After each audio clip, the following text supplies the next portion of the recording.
Hola y bienvenidos. Hoy vamos a meternos de lleno a analizar un documento que tenemos entre manos, el titulado U11T4 Macrolidos y otros quimioterápicos. A primera vista puede parecer un texto muy técnico, pero la misión aquí es desgranar las claves sobre un grupo de antibióticos que es fundamental, los macrólidos. Y desde ahí, pues iremos abriendo el foco hacia otros fármacos y también al mundo de los antisépticos. Y lo más interesante es que todo tiene un hilo conductor muy práctico, muy familiar: la odontología. Vale, vamos a desgranar esto. Para empezar por el principio, el documento habla de los macrólidos como una familia clave. ¿Qué son exactamente y qué los hace tan importantes en nuestro arsenal médico? Pues son una familia de antibióticos que tienen una seña de identidad muy clara, una estructura química muy particular, un anillo muy grande que se llama anillo macrocíclico de lactona. A partir de ahí, los nombres seguro que nos suenan: eritromicina, claritromicina, acitromicina. Vamos, son de uso muy extendido. Y lo que es fascinante de verdad es su mecanismo de acción, que es dual, Dual. ¿Qué significa eso? que tienen como un plan A y un plan B contra las bacterias. Algo así, sí. A dosis bajas son bacteriostáticos, o sea, no matan a la bacteria, pero le impiden que se reproduzca, frenan la infección. Pero si subimos la dosis, se vuelven bactericidas, la matan directamente. Y lo consiguen de una forma muy elegante. Se infiltran en la bacteria, se acoplan a su ribosoma, que es como la fábrica de proteínas de la célula. Al hacer eso, impiden que la fábrica pueda leer las instrucciones completas para construir las proteínas largas que la bacteria necesita para vivir. Es como sabotear la cadena de montaje a nivel molecular. Entiendo. La producción se para y la bacteria pues colapsa. Exacto. El texto empieza por el abuelo de la familia, por así decirlo, la eritromicina, descubierta allá por los años 50. Dice que es de espectro estrecho, contra microorganismos grampositivos. Pero, en la práctica, para alguien que no sea un experto, ¿qué significa eso? ¿Hablamos de las bacterias de un dolor de muelas común o algo más? Hablamos, efectivamente, de muchas de las bacterias más comunes en infecciones de la boca, infecciones respiratorias, ciertos estafilococos, estreptococos. El problema, y el documento lo subraya con bastante énfasis, es que clásico también significa antiguo, y las bacterias han tenido décadas para aprender a defenderse de ella. Claro. La eficacia de la eritromicina se ha visto muy comprometida porque muchísimas de esas bacterias comunes ya han desarrollado resistencia. Aquí es donde la cosa se pone increíble. La eterna carrera armamentística. ¿Cómo lo hacen? O sea, ¿cómo aprende una bacteria a zafarse de un fármaco que está diseñado para destruirla? Es que son unas supervivientes natas. El texto describe dos estrategias principales que parecen, sacadas de una película de espías. Algunas desarrollan una especie de bomba de achique, un mecanismo que expulsa el antibiótico fuera de la célula, en cuanto entra. Espera, ¿cómo que una bomba? La bacteria tiene un sistema interno para echar al antibiótico. Eso suena a ciencia ficción. ¿Es alucinante la capacidad de adaptación? Totalmente. Y esa no es la única táctica. Otras lo que hacen es modificar su blindaje, su membrana externa, para volverse menos permeables. El fármaco simplemente no puede entrar en cantidad suficiente. Y esto nos lleva a un concepto clave que menciona el documento: la resistencia cruzada. Resistencia cruzada. Sí. Si una bacteria aprende a defenderse de la eritromicina, es casi seguro que esa misma defensa le va a servir contra otros macrólidos de la familia, e incluso contra la clindamicina, que es de otro grupo, pero ataca de forma parecida. Es como si, al desarrollar un escudo contra una flecha, descubrieran que también para otras armas similares. Justo, esa es la idea. Esto es increíble. Significa que estamos, en cierto modo, entrenando a las bacterias para que sean más fuertes cada vez que usamos un antibiótico. Es una batalla que podemos llegar a perder. Esa es la gran preocupación de la medicina moderna, sí, y el motivo por el que se insiste tantísimo en el uso racional de los antibióticos. Pero volviendo a la eritromicina, antes de la resistencia bacteriana, se enfrenta a un enemigo mucho más inmediato: nuestro propio estómago. El documento dice que el ácido gástrico la degrada. Es un fármaco un poco delicado, por lo que parece. Exacto. Un fármaco sensible. Ese fue su primer gran desafío. La eritromicina base es muy sensible al pH ácido. La solución inicial, Bueno, fue crear comprimidos con un recubrimiento que los protegiera, como una cápsula que solo se disuelve en el intestino. Pero la solución más eficaz y la que se usa hoy en día fue modificar químicamente la molécula para crear lo que se llaman ésteres, como el etilsuccinato de eritromicina. Estas nuevas versiones son estables en ácido, superan el estómago sin problemas y, claro, se absorben mucho mejor. O sea que es un fármaco clásico, pero con bastante equipaje. Las bacterias se le resisten, el estómago se lo carga. Y supongo que como todos tendrá efectos secundarios. El texto dice que es la gran alternativa para los alérgicos a la penicilina. Debe ser bastante seguro, ¿no? En general, sí. Su perfil de seguridad es bueno y por eso es una opción tan valiosa. El efecto adverso más común es un dolor de estómago, una gastralgia moderada. Sin embargo, el texto advierte de 2 puntos importantes. Uno es que una forma concreta, el estolato de eritromicina, se asoció con casos de hepatitis, por lo que se prefieren otros ésteres. Y el segundo, que es crucial en la práctica, es que la eritromicina es un inhibidor enzimático. ¿Y eso qué implica? Pues implica que frena las enzimas del hígado que se encargan de limpiar, de eliminar otros medicamentos del cuerpo. A las que limpian, digamos. Eso es. Entonces, claro, si un paciente está tomando, por ejemplo, un anticoagulante como la warfarina, la eritromicina puede hacer que sus niveles en sangre se disparen. A cotas peligrosas. Y la eritromicina sigue siendo su mejor aliada. Entendido. O sea, la eritromicina sentó las bases, pero con sus limitaciones.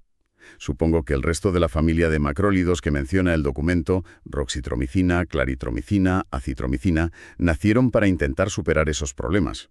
¿Qué mejoras aporta cada uno? Exactamente, son como las nuevas generaciones que aprenden de los errores del mayor. La roxitromicina, por ejemplo, es más estable en el estómago y dura más tiempo en el cuerpo. ¿Más cómoda de tomar entonces? Mucho más cómoda. Permite una pauta de cada 12 horas en vez de cada 6. Luego, la claritromicina. Tiene un espectro parecido a la eritromicina, pero con un plus de actividad contra algunas bacterias anaerobias, que son importantes en infecciones de la boca. Además, la gente la tolera mejor a nivel gástrico. Se usa muchísimo para infecciones respiratorias y también en la famosa terapia para erradicar el Helicobacter pylori. ¿La bacteria de las úlceras de estómago? Esa misma. Y luego está la acitromicina. Por lo que leo parece casi el fármaco milagro. Pautas de tratamiento de solo 3 días. La acitromicina fue un gran salto, sí. Su principal ventaja es que tiene una vida media larguísima. Se acumula en los tejidos y se va liberando poco a poco. Así que con una sola dosis al día durante 3 días consigues el efecto de un tratamiento de 7 o 10 días con otros antibióticos. Y encima da menos problemas gástricos y tiene menos interacciones peligrosas. Suena demasiado bueno para ser verdad. ¿Cuál es la trampa? La trampa, si se puede llamar así, es que el documento señala una curiosa debilidad. Es menos eficaz contra los cocos gram positivos, precisamente el punto fuerte de la eritromicina original. Y un detalle práctico. La comida interfiere en su absorción, así que hay que tomarla con el estómago vacío. Por último, tenemos un caso muy especial, la espiramicina. Este es un macrólido cuyo uso es casi de nicho, prácticamente exclusivo de la odontología. Se suele combinar con otro fármaco, el metronidazol, y juntos crean un cóctel muy potente contra abscesos graves y periodontitis. Fascinante. Hemos visto la familia de los macrólidos, pero el documento abre el foco y nos habla de otros quimioterápicos. El primero en la lista es la clindamicina. Dice que es de otro grupo, pero con un mecanismo similar. ¿Qué lugar ocupa en este puzzle? La clindamicina es un fármaco con una dualidad muy marcada. Es muy eficaz, con un espectro parecido a los macrólidos, pero tiene una cara B muy peligrosa que limita mucho su uso. ¿Una cara B? Sí, el riesgo de provocar una enterocolitis cindomembranosa. Es una inflamación muy severa del colon que puede llegar a ser mortal. Vaya. Entonces, si es tan arriesgada, ¿por qué se sigue usando? Debe tener alguna ventaja que compense ese riesgo. Tiene una ventaja única y muy valiosa que el texto destaca. Una penetración espectacular en el tejido óseo. ¿Llega bien al hueso? Llega al hueso como pocos antibióticos lo hacen. Imagina un absceso perialveolar, una infección profunda, enquistada en el hueso alrededor de la raíz de un diente. Ahí, donde otros fármacos apenas llegan, la clindamicina puede ser la única opción. El dentista sopesa el riesgo y el beneficio. Y a veces esta es la mejor carta que tiene. Exactamente. Es increíble cómo nuestras propias acciones, como el uso de ciertos medicamentos o algo tan común como llevar prótesis dentales, pueden abrir la puerta a un invasor completamente diferente. Ya no luchamos solo contra bacterias, sino también contra hongos. Exacto. El documento lo explica muy bien. Las infecciones por hongos, las micosis, están en aumento, en gran parte por situaciones de inmunosupresión.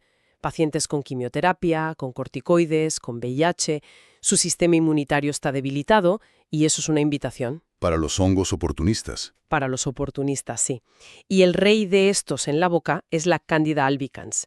Es un hongo que vive con nosotros de forma natural, en equilibrio, pero si nuestras defensas bajan o alteramos el medio, como puede pasar con una prótesis mal ajustada, aprovecha la oportunidad para crecer sin control. Y provocar la famosa candidiasis oral. Eso es. Y para luchar contra ellos, supongo que tenemos otra familia de fármacos, los antifúngicos. ¿Cómo se organizan?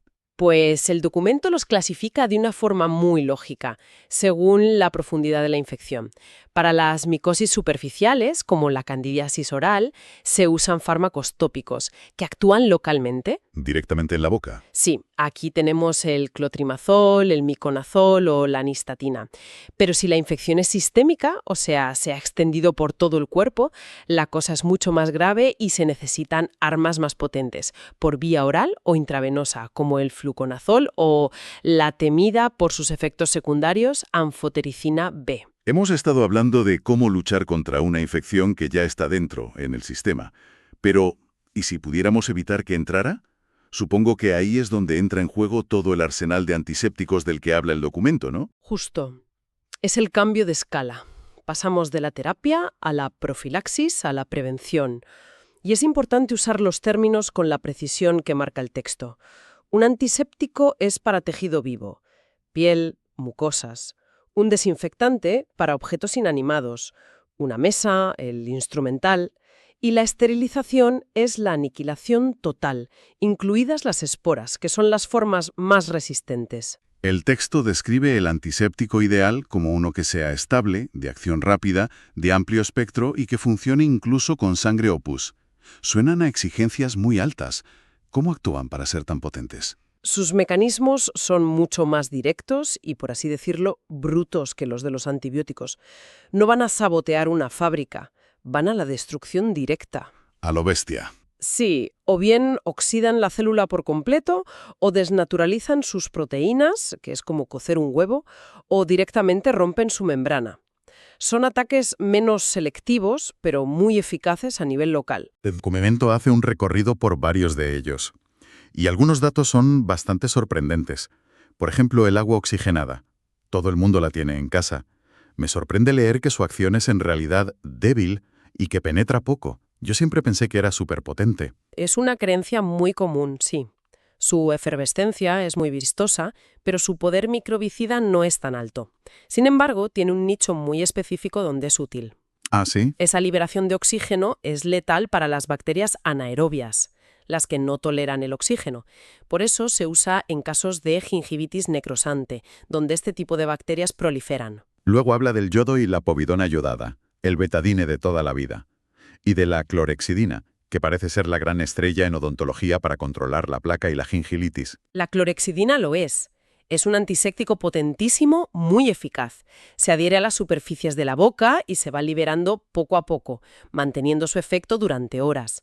Pero aquí el documento lanza una advertencia muy seria. Se usa en pautas cortas y controladas, para situaciones agudas.